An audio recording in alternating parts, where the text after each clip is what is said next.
By the end of the war, Picasso had lived in Paris for nearly 50 years. In 1947, he declared his love for the city by giving 10 works of art, now worth many millions of euros, to Paris's Modern Art Museum. To repay such generosity, Paris offered Picasso whatever he wanted. His response was immediate. He asked if he could bring his own pictures for one day only to the Louvre, to exhibit next to the great artists he revered. Not many people know about it, but one of the most extraordinary Picasso exhibitions ever held took place here at the Louvre in 1947. It was a private affair, almost a secret event. It took place behind closed doors when the museum was shut. And yet this was the very first occasion on which Picasso, a living artist, was allowed to hang his own works next to the great paintings by the old masters of the past. From this moment, Picasso's relationship with the old masters changed dramatically. He began copying and parodying individual pictures that fascinated him. In 1947, Picasso had put his own work next to Delacroix's painting of a sultan's harem, Les Femmes d'Alger, or The Women of Algiers. In response, Picasso had narrowed his eyes and said, "That bastard, he's really good." His obsession with the painting reached a climax in the 1950s.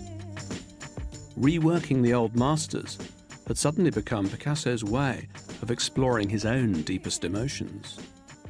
So what did Picasso do with this image of rather sad, melancholic sexuality, these women waiting forever for a man who may never call on their services? Well, I think he took it as the pretext for a raucous, colourful, orgiastic celebration of his own relationships with women. If you look at this wonderful series of variations on the Femme d'Alger, you don't see the Sultan, as you don't see the Sultan at the back of the harem in Delacroix's painting, but the Sultan is implicitly Picasso himself. He actually said, "My work is like a diary, I even date it like a diary," and that's truer than ever in this set of variations on a theme, because look up and you'll see that each one of these drawings, 26th of December 1954, 23rd of January 1955, each and every one of those sketches is dated, and we know each of these paintings was done, believe it or not, in a single day, in a single painting session.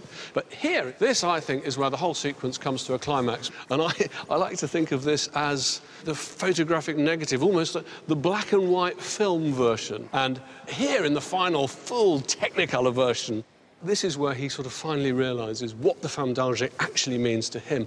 You've got to remember that this is painted at the very moment when he's just taken up with a new woman, Jacqueline. He's saying, "You are the one, you're the one for me. I've forgotten and I've discarded all those other women." And if you look here, he's turned them into a kind of bevy of naked women who are tempting him. One of them's got her legs kicked up in the air. The other one is baring her breasts, putting her hands behind her head. They're trying to tempt him, but he's saying, no, no, no, they're not for me anymore, because I now have a new woman. And here she is on the left. That is the face of Jacqueline Picasso.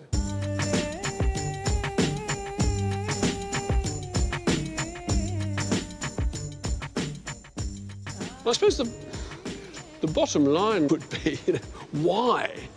Why would you choose to make this declaration of loyalty to the new woman in your life by painting a version of a Delacroix? Well, it's a sort of, you've got to admit, it's a kind of odd thing to do.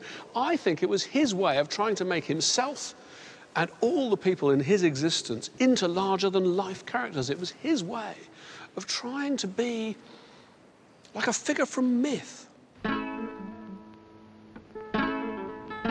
Picasso had turned his life into a movie with sets by Delacroix. And in the same year, he turned the very act of painting into a cinematic performance in the film The Mystery of Picasso. Painting onto a see-through canvas, he gave a rare insight into his creative processes and his tireless stamina.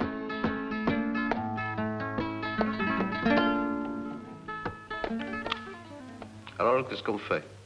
Eh ben, on en fait un autre, non? À moins que tu sois fatigué. Fatigué, ça me plaît. Et continuer toute la nuit, si tu veux. Bon, on y va. By the 1950s, Picasso had moved away from Paris to the south of France.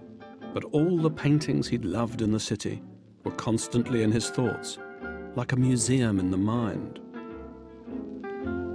I have a horror of copying myself, he said, but I have no qualms about taking anything I want from them.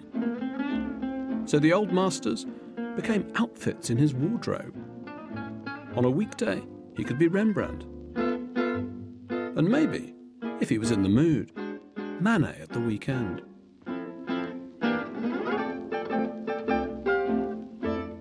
Pierre Dex